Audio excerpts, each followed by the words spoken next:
Twins.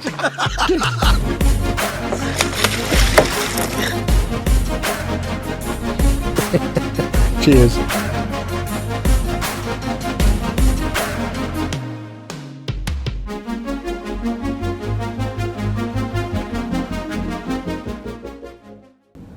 Well guys, it's Friday 7th June 24, and just bear with me for a few minutes because I've got what's looking to be another exciting visit to a fish farm.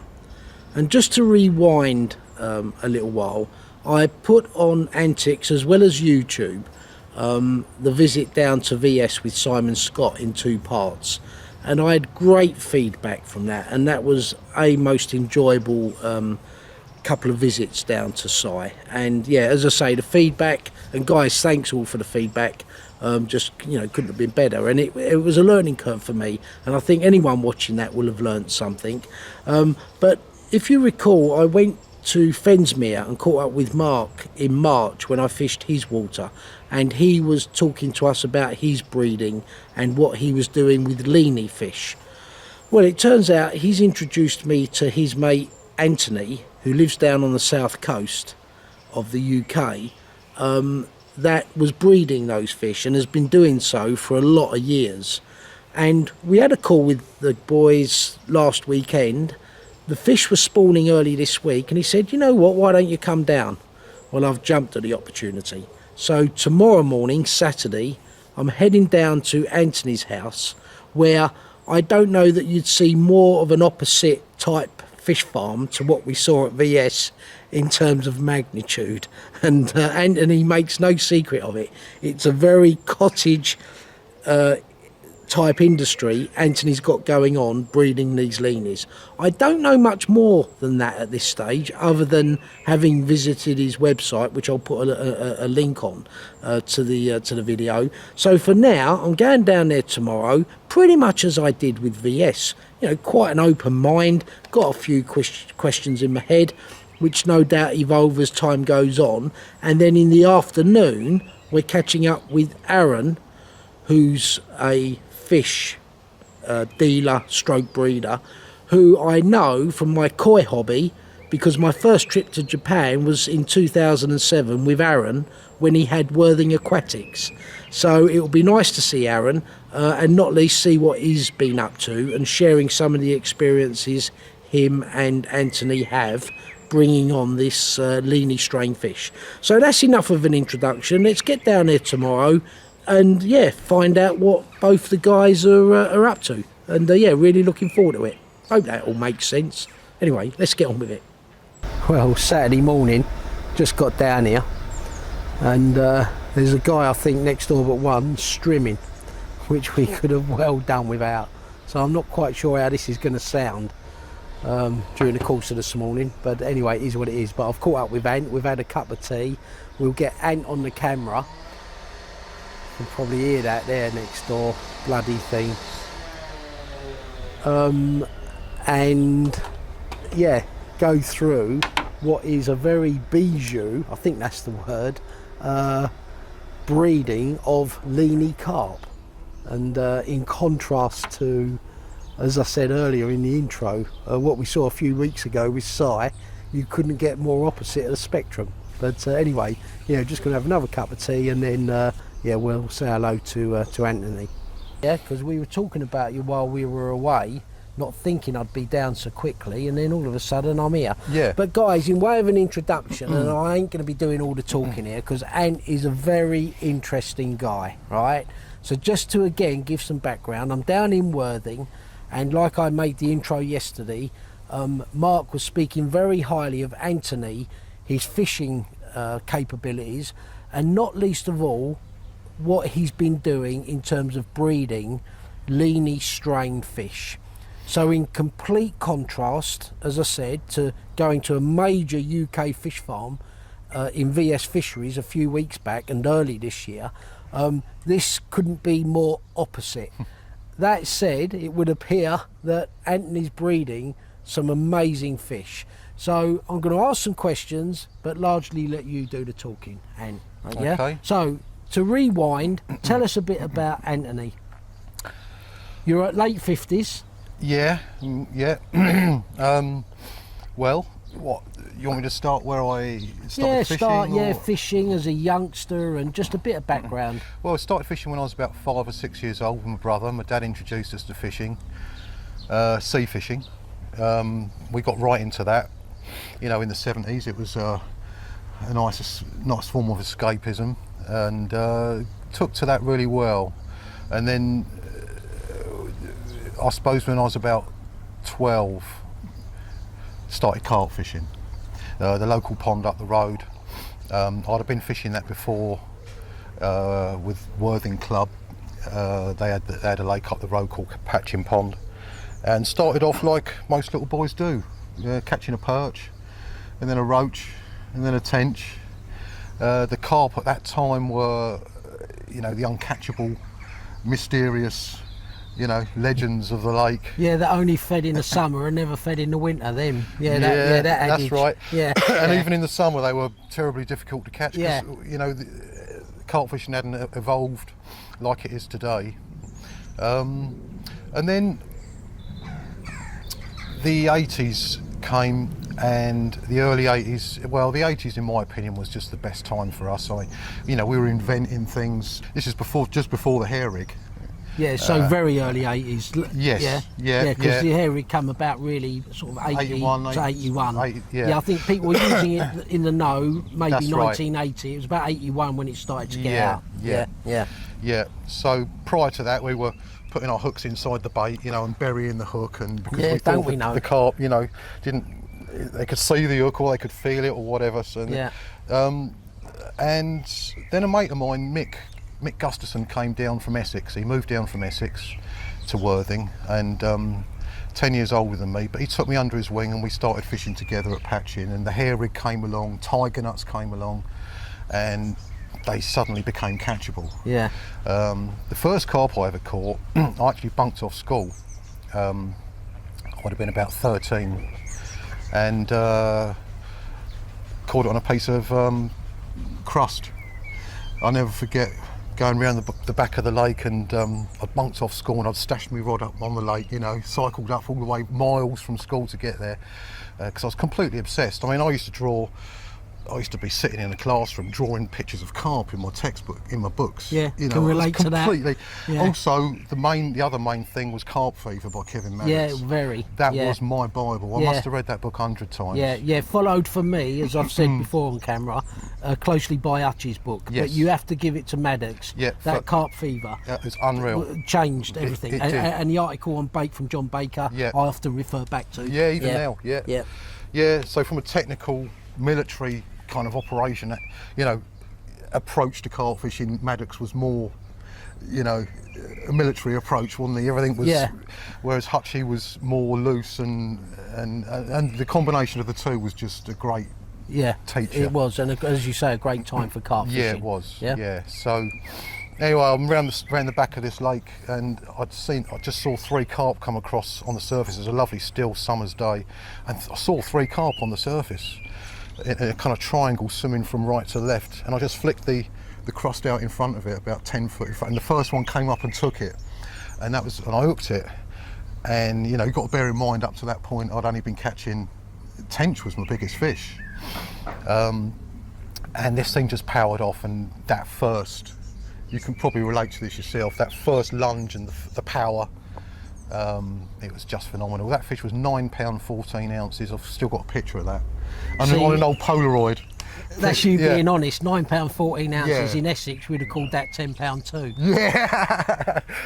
Yeah. And then that afternoon I went round the other side of the lake and caught another one, which happened to be the second biggest fish in the lake, a 17-pound 2 leather, which was a huge fish for the time. Sure. It really was. There was only 1 or 2 20-pound fish known in Sussex, really, that we knew of. Yeah, and that's just it. And again, older school anglers will relate to this. And I would also say each generation, I've often said, when Maddox came along with that book and that explosion of carp fishing, which even back then is nothing like it is today in terms of numbers and so forth, I wonder if each generation sees the following generation as the one that's not quite had all the glory days, because I wonder whether Jack Hilton and his genre, Bill Quinlan and that, had gone from using, you know, cane rods to glass rods to Mitchell 300s and herons, converted albeit, to us then coming along with optonics, carbon rods, Cardinal 55s, hair rig boilers,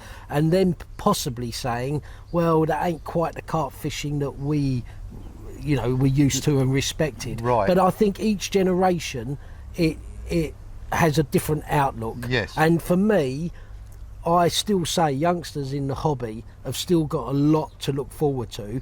I sometimes wonder whether in history I look back on it with rose-tinted glasses. Yeah. But from a carp fishing perspective, that 80s era of secrecy, even amongst your mates, the fact that you found it difficult to find information, unlike today, it was a completely different era. It was a completely different for sure. thing. And like you said, that Maddox era really kick-started carp It was fishing. wonderful. Yeah. It was just such a buzz. Yeah. I was completely obsessed. I'd go to bed dreaming about carp, you know.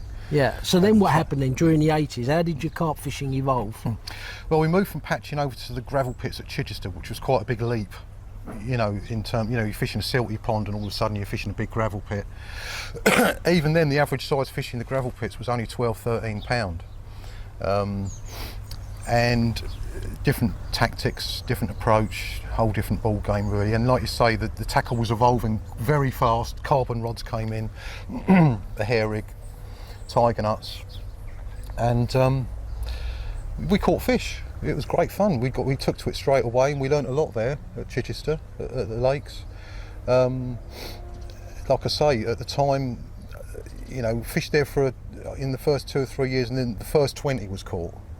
There was 2 20s in there. One was a common called the half-tail common. That just went over 20, and everyone was after that. And then another fish came through called black spot, which was this incredible looking 3 foot long Leney. And I had to wait a few years to catch that. I ended up catching it twice in 2 weeks. And have you got photos of these? Yes. So we need to overlay these, right? Where, you know, when I okay. do the edit, Yeah. So, like you say, we left patching, converting our own heron heads, and then the optonics came along, then the Bamfords came along, the conversions and everything else, and that's what we've been using at Chichester.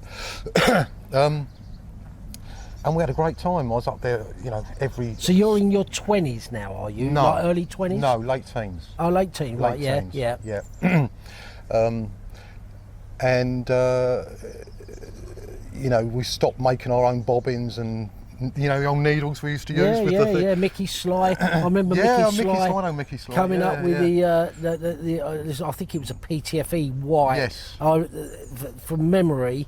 Before that, we had wine bottle tops. That's that right, were cut out. and then they went up and down the needle on an open barrel arm. And you'd pull the one up and they'd fly off everywhere. All of that, yeah. And then, as I recall, Mickey came up with the first monkey climber. Right. As I recall. Yeah. I'm sure someone will climbers. correct me, but and if Mickey's watching this, I might even still have a couple of them at home. Really? Yeah. And there was the other ones that Zen come out with the Fuji rings on like isotopes and all of this. But That's anyway, right, but it was a great but it was era. great to make your own. Yeah, I never made my own. That was too technical for me. My mates would make it, and I'd take all the credit. I think that's how it worked. Right. But it was a great time for It was invention making and creativity. things. Yeah, very much. Yeah. And I remember Lockie doing just that before he started solar. Yeah. Always coming up with something. Yeah.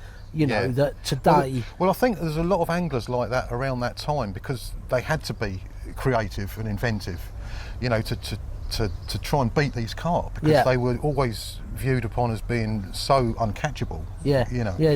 Fair point. But it was a wonderful time. My favourite time in carp fishing was the 80s. Right, yeah. Into the 90s as well. But, you know, that time was wonderful. And you mentioned Leney. How would you have known back then that was a Leney fish? So going back to Patching Pond when I was small, that was stocked by Leney, and I knew that. I didn't know who Leney was. I just knew that these Leney fish in there.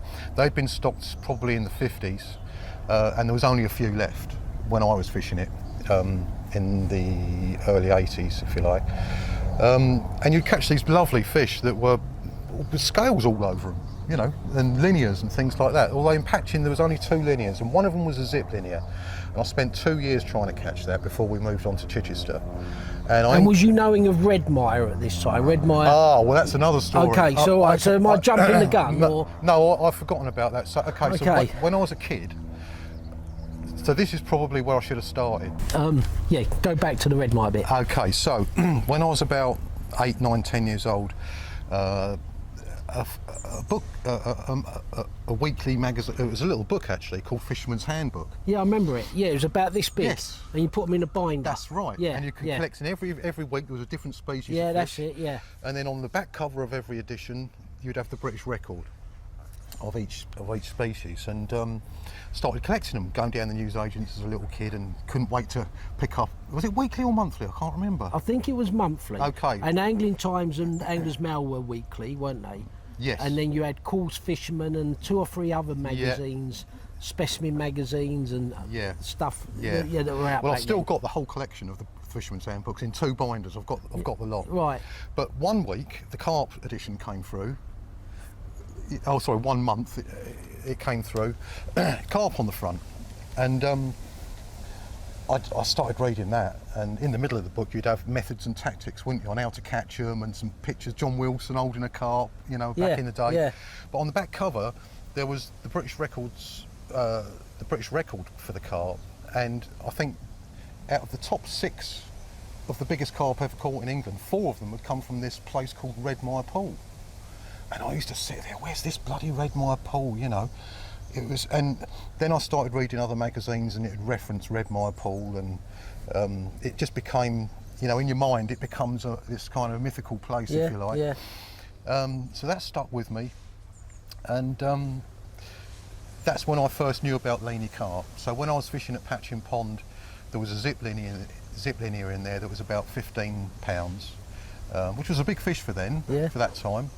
And I managed to catch it in the end on chickpeas about 4 foot from the bank, and I'll never forget capturing that fish. It was a moment that I just thought, bloody hell, look at this thing. Magnificent looking Oh things. my God, immaculate. That was the thing about Redmire fish, wasn't it? It was. They weren't just big carp for the time. They were just beautiful. They were beautiful fish. Yeah. So I never forgot that zip linear at Patchin Pond. Again, I've got an old picture of it somewhere on an old Polaroid Instamatic camera, you know. All out of focus, and with the flash on the top, the cube that would go to spin round. That's it. Get 4 flashes out of it and buy a new one. I remember them. Yeah. And it just punched the picture out straight away. You have to wait for it to sort of appear. Yeah. So I caught that, and that was quite something. And then, like I say, when we moved over to Chichester fishing, the first couple of 20s that became 20 pounders in the area, one of them was a fish called black spot. Now that fish had been moved from a drain down from a gravel pit on the other side of the road, from another pit, and it had been put in there years and years ago. It was probably 30 odd years old by the time I caught it, and I eventually caught it twice in the winter. And of course in the winter the water was crystal clear. It was normally clear anyway on the gravel pit, but it was beautiful crystal clear during the winter. I caught this fish, and I remember bringing it in and seeing this thing, it's just black, the colour of it and the length of it. And I got it in the net, black spot, couldn't believe it, and did all the usual stuff, admired it, weighed it, photographed it, and as I was releasing it, that image of it just swimming off in the clear water, just, you know, it was 3 foot, sort of nearly 3 foot long probably, but the scale pattern, the colour of it, the size of the fins, it was just the perfect, a bit like your koi, you know, looking at, if someone was to go and look at a koi carp, the shape, you're looking at the body shape, aren't you, and the fins and all this sort of stuff. It was one of them. So not a fat, deep fish. No.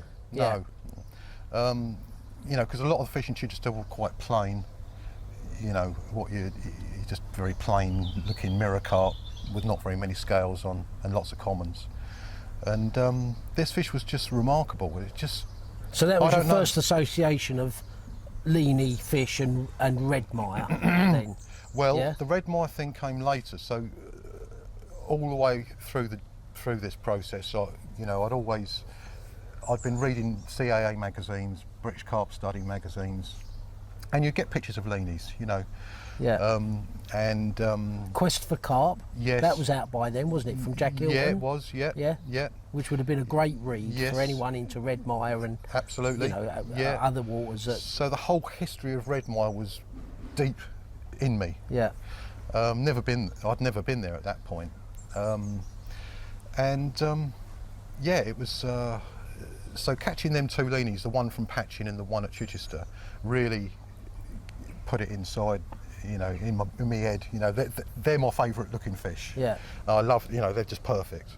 Torpedo shaped, colours, size of the fins, scale patterns, just even the face on them. The dropped head sometimes you get on them and the face, just remarkable creatures. And yeah, and then one day over at Chichester, I popped into the tackle shop and on the counter was a load of leaflets, and it was this little advert for this thing called Castle Carp, and it was Les Bamford from Redmire Pool who decided to breed some of these Leney carp. So Les had got control of it by then. Yeah, so Les used to be chairman of the Carp Society, and through that, I believe he acquired Redmire Pool. So what era is this then? When are we talking now? So Les, I'm not sure exactly what year he acquired it. I think he's been at it for 30 or 40 years right. now. Because the Carp Society started around 83, 82, 83, I think. Was it? Yeah. Yeah, it's a CAA. You had the CAA, Yes. and associated with that was the BCSG. Yes. Then the Carp Society came along. Yes. Thanks to Tim Paisley. and a few Yeah. others. Yeah. Yeah. Yeah. Yeah. Yeah. So I'm not great on dates, but Yeah. it was around that sort of time. So Les had Redmire Pool for some years, Right. quite a while. Yeah. And then he decided to do a breeding program, like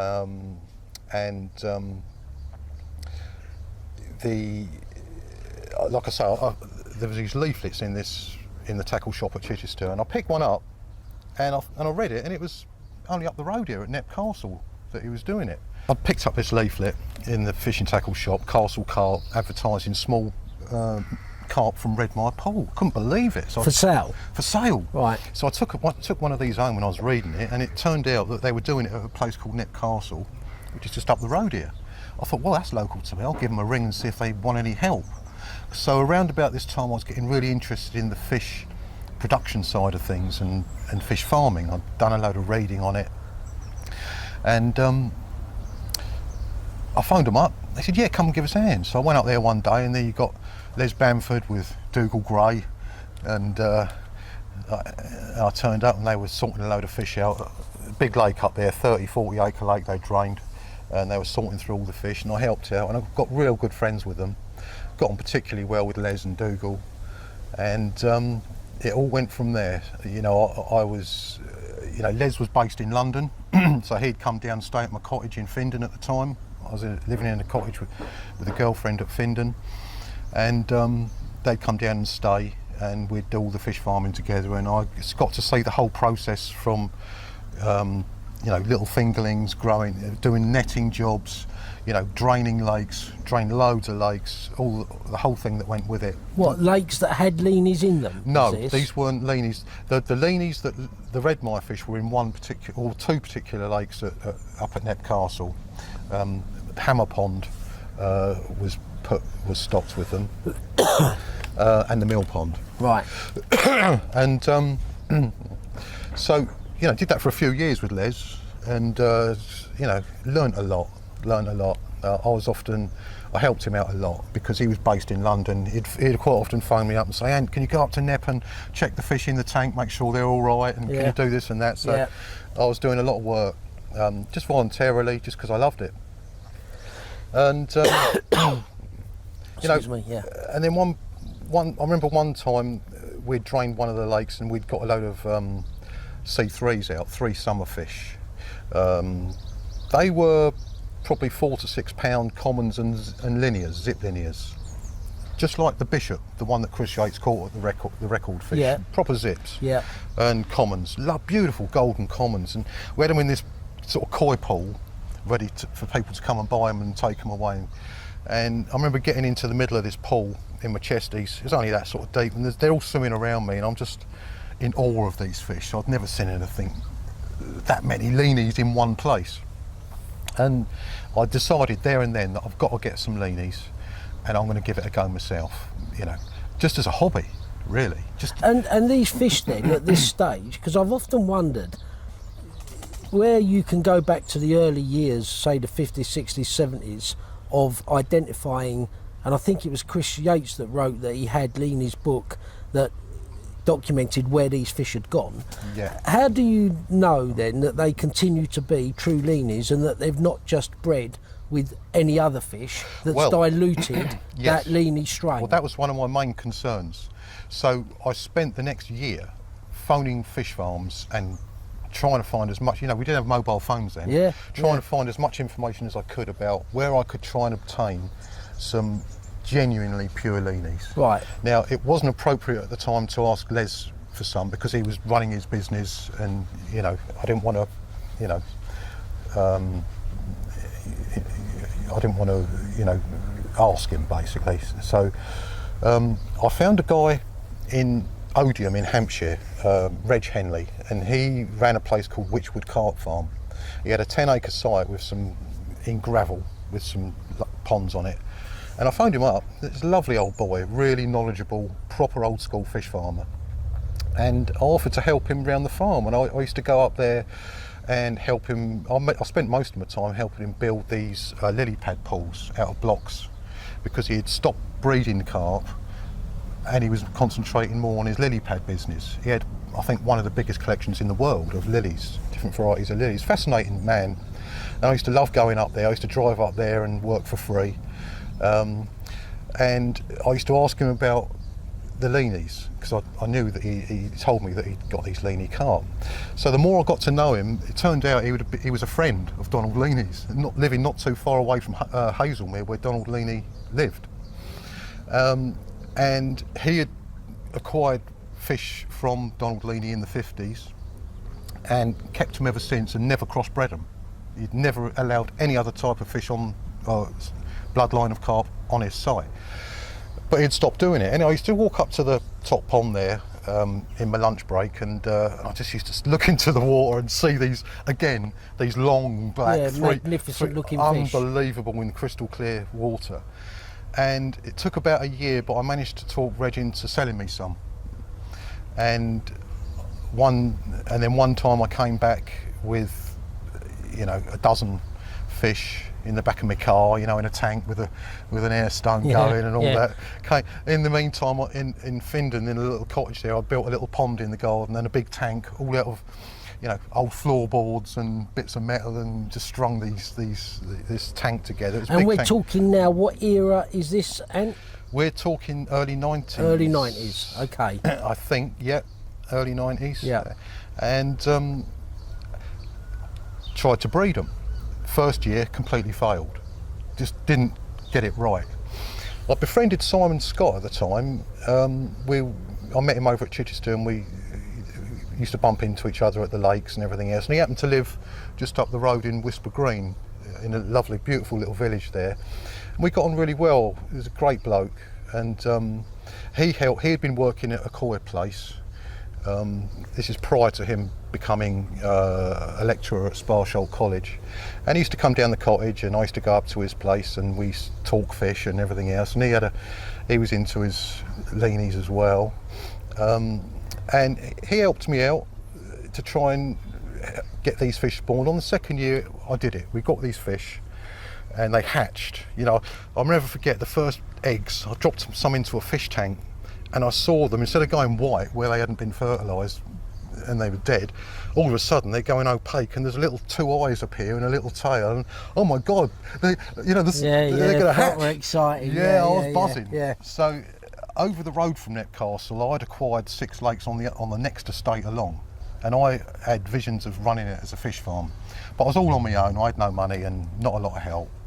Les used to lend me pumps and nets and everything to help me do what I had to do. But I prepared a special... And in this time you've got a full-time job then, trying to make ends meet and stuff, was Yeah, it? That's right. Just self-employed plumber. I mean, I'd work 2 or 3 days a week just to earn enough money to live on, and then spend the rest of the time up the fish farm, you know, just because that's what I wanted to do. Yeah, But I was in the wrong place at the wrong time. That was at a time when everyone was buying dinks lots of simo fish and everything else, and there wasn't really, not being a very good businessman, I didn't really, it was a kind of expensive hobby. Right, if you like. yeah. Labour of love. Yes. Yeah. And anyway, we bred these fish and they grew, and I started selling some.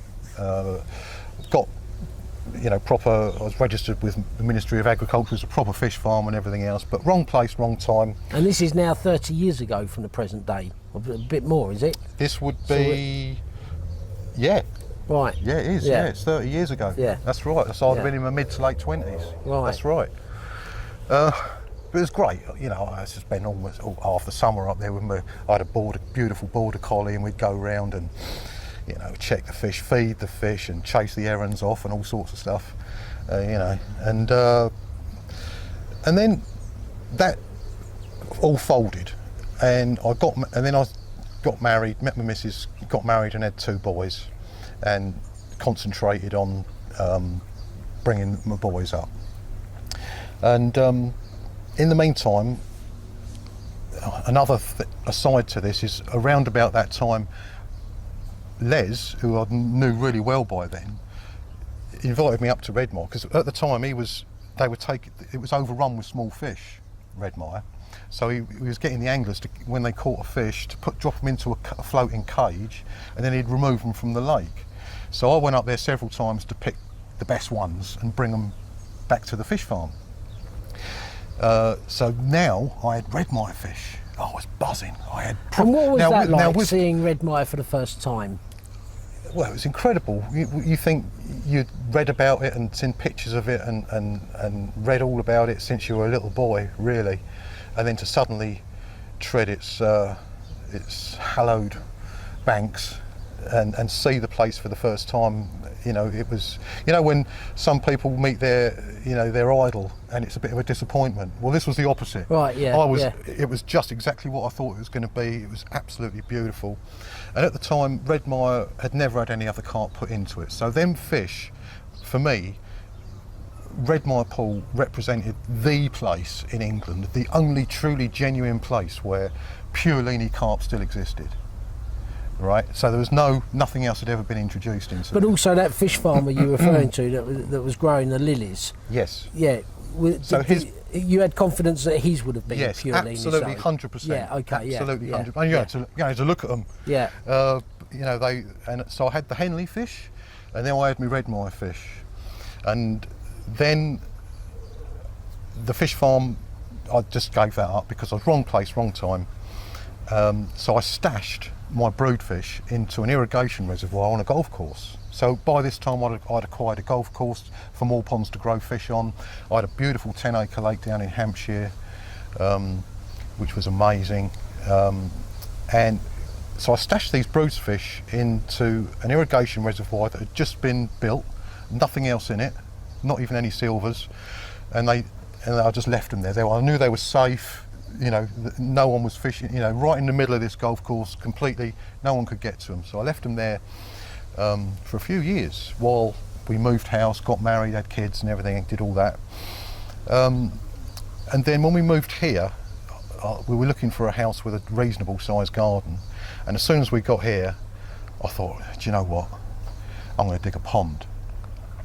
And I'm going to get them fish back here, and I'm going to carry on breeding them, just because I wanted, So we're now later 90s, yes, are we? mid 90s. Mid 90s, right? Yeah. Was I? It's an age thing, losing your school of thought. Yeah. So yeah, we moved here, and the first thing I wanted to do was put a pond in the garden. So I started hand digging this pond to start with by hand, completely innocent, couldn't, and it's all chalk and flint.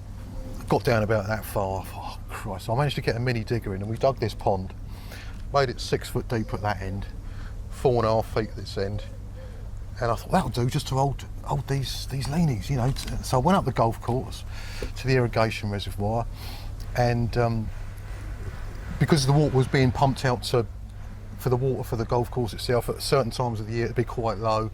Running that around, got these incredible fish out, and by then they'd grown a bit. and I picked out all the best ones and bought them home. Far too many, actually. Just, you know what it's like. You just like a kid in a sweet shop. And bought them back.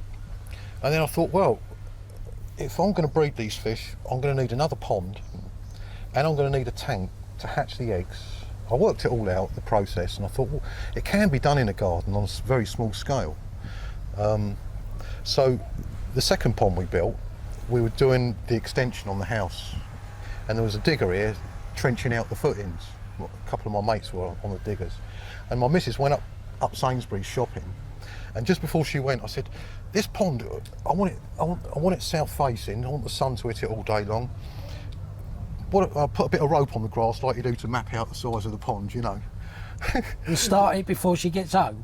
Yeah. Is that what you're going to say? Yeah, so we marked it out quite long and thin. Yeah. And then I thought, it's not a bit bigger. Need it a bit bigger. Yeah, but I didn't want to encroach too much on the lawn because the kids were small. They had a football goal here, and they're both great footballers. And you know, I had to make it a family garden and an outside laboratory, you know. And anyway, we marked the pond out, and Tat agreed. My missus, she said, yeah, that'll be all right. You know, it doesn't come too far out into the garden. And then she went up shopping up at Sainsbury's there, and I just moved the rope out. I thought, no, we want it that shape, you know. Anyway, by the time she was only gone an hour and a half, by the time she got back, we'd done it. Done it. We'd dug it out. Three blokes on the barrows, you know, taking it out to the front. And we piled this earth up out the front of the house. It nearly hit the top window. It was so hot. The amount of earth that came out was unreal. Yeah, I can relate to it. So I got that 6 foot deep at that end, 3.5 this end, with a shelf going round. Dug this bloody great hole. She came back. She had to climb over the. I think she was 7 months pregnant. Actually, this is before the second child, and she had to climb over this bloody great mound of earth out the front. Came through, looked throughout the kitchen window. She, that's too big, you know. What the hell have you done? And all. I said, don't worry, it'll be fine. So then I rendered the hole with sand and cement and lined it and put a liner in it, put a brick edge around it, and created this pond. So that was going to be the fry pond. Then we built a tank out of blockwork round the side, and off I went. So that would have been 20 odd years ago. Started breeding them in the garden. And coming back to Tat, your other half, I've learned, and I'm sure most guys can relate to this, better to seek forgiveness and get permission from them. I've been forgiven. Yeah, I've been forgiven, yeah. Yeah, that's the phrase that rings in my head. Yeah, no, it worked out But good. anyway, so you've got this pond, and then you've built that one. Then I built which that we'll one. look at in a little while. Yeah, and then I built a tank. Yeah. And for the first few years, I just used to take the brood fish out of here, put them into that pond, and I put spawning ropes around the edge. And then when you're totally dependent on the weather. Yeah. When it warmed up and it was the right time. So around May, mid-May, late May, would it normally depends be? on the year. Depends on the spring. Yeah. If you've had a cold or a warm spring, every year's sort of different. Yeah. But I think that first year they didn't spawn till the end of June. I think they were very late that first year, but they spawned. And I pulled the ropes out and dropped them in the tank. Put the brood fish back in here, and then I'm left with an empty pond. So then I hatched the eggs in the tank, and I had far too many. You know what it's like. I don't know if you've done it with koi, but you've seen mates that have done it. You end up with far too many fish. But what I'd done with this pond, I had drained it after they'd spawned, and I manured it, turned the water green so you've got an algal bloom, phytoplankton, stocked it with daphnia and lots of other little zoo creatures, and put the fry in. And at the end of that year, I think I had about 250, 300 4 to 6 inch Lenies. Yeah, so you've done something right there. Yeah. And obviously, being in the garden and everything, I could just hand pick all the best ones, cream of the crop, and I just used to give them away. I used to give them away to mates with garden ponds. Mark said you're very good-hearted, to your credit. Yeah? Well... so like you said yourself, probably never really applying a business mentality to it. You was more happy just to do it. And But, by this time, I was my sole goal was to keep the bloodline pure. I'd been around all the other fish farms, and people did have old Lenies, and they'd crossed them with dinks to try and get the best. And of this both is what worlds. I've heard over the years. Yeah, they crossed them with all sorts of things, and I couldn't find anywhere that could genuinely say that they had pure Lenies left. You know, there was a few people with few fish here and there, but people were crossing them with other things to try and improve them somehow. You know, I mean, they were perfect in the first place. Yeah. And were they thinking of improving them by thinking they could get them bigger? So this is the myth. So Leney's always had a reputation of not growing very fast. I used to fish at Frensham, Little Frensham. Yeah. And one of the bailiffs once told me there that they only used to put on 12 ounces a year. Well, and other lakes around the country, they had this reputation of not being a particularly fast growing fish. Now, Donald Leney stocked hundreds and hundreds of lakes in this country, and quite often they'd go to waters where they were either overstocked or there wasn't the food availability. And you've got to remember, back in the 50s and 60s, 70s, the food they were getting offered by anglers was literally potatoes and bread. It wasn't until the 70s that sweet corn really was used. And then come 80s onwards, we've got high protein boilies, or late 70s That's onwards. a great point you make there, and I think Mark touched on that when I was at Fensmere with him. That's a very interesting point. Well, in it's fact, true. Yeah, that's such an interesting point. Let's have another cup of tea, because I've got a question in my head, and I've got to rethink the question before I make myself look stupid.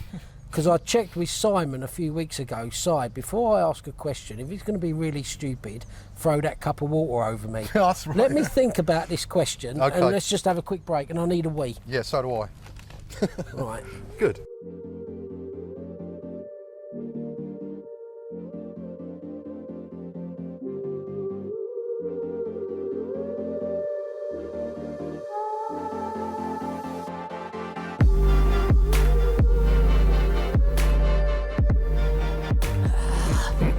Yeah, cheers boys, watching this.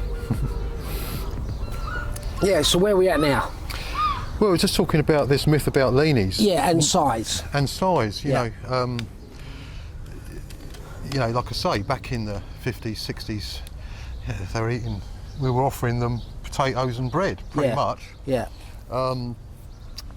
Sweet corn didn't really start getting used until the early 70s. Which wouldn't have been such a nutritional wasn't, food and anyway. even that wasn't going to make them grow. Yeah, so this was the point I was going to make, which I'm sure you would make anyway, and you can elaborate on. But that's a great point that Si alluded to, as well as Mark, that you're right. I know what you're going to say, that these Leney fish hadn't got the reputation, unlike then, the late 80s, when nutritional food was being flooded into them, both at fish farms and in fisheries.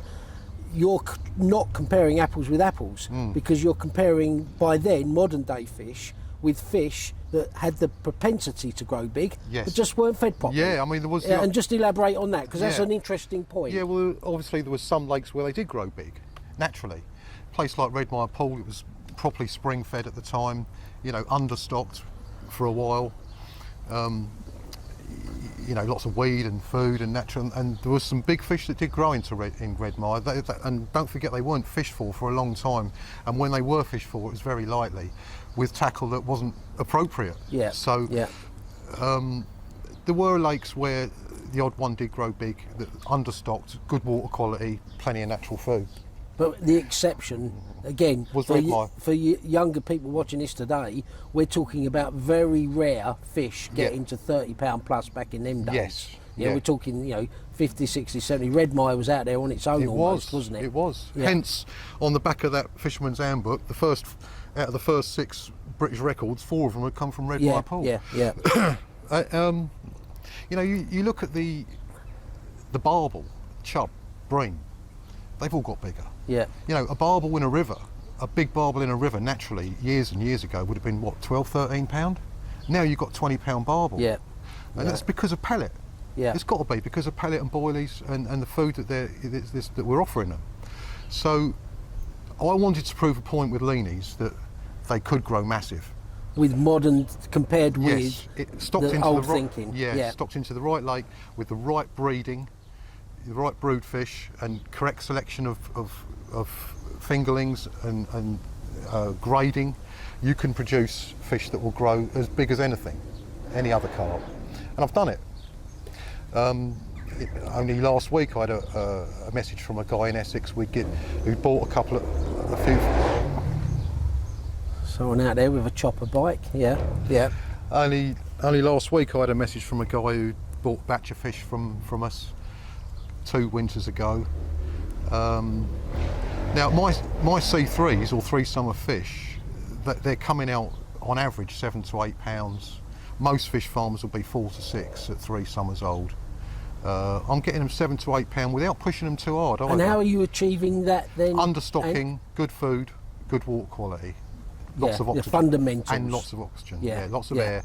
Yeah. And so we've had doubles at 3 years old. We've had quite a few doubles last winter. But anyway, I had this call from a guy only last week. They'd bought some 7-8 pounders, and the following summer, by the end of the following summer, so they went into his lake in the winter, and then they went through that next summer. One of them, he sent me a picture. It just got caught recently. It was 16.5 pound. So it over doubled its weight from 7 pounds. So it can be done. It can be done. There's some fish in France at my mate's lake that are. They came out when we drained it this year and netted it. They between 17 and 25 pounds at 4 summers old. So, getting warmer temperatures down there as well. But no, from what we've stocked out in recent years in England, they've done remarkably well in the right waters. And got that Leney look, which is paramount. So what I've done over the years here is, through the selection of the brood fish, I've managed to get the fish darker. I mean, we'll look in this pond soon, but it's a shame that the sun's not out, because they've all got mauve purpley backs. They're all jet black. I can see how pretty they are just looking at the them fins, earlier. the size of the fins, the shape and everything. So I've tweaked it over 25, 30 years, really. Well, since I've been here, in the last 20 odd years, whatever, I've managed to tweak it just by selection. It's great having it in the garden. I can I can hear when they're spawning out my bedroom window. Keep an eye on it as well. Yeah, it's manageable. So through careful selection of brood fish, and I can predict what scale patterns I'm going to get as well. And then, for me, the most important thing, and I'm able to do it here, whereas a bigger fish farm might not be able to do it so easily, because they're dealing with huge numbers of fish. Because I'm only producing a small amount of fish, the grading process is really important to me.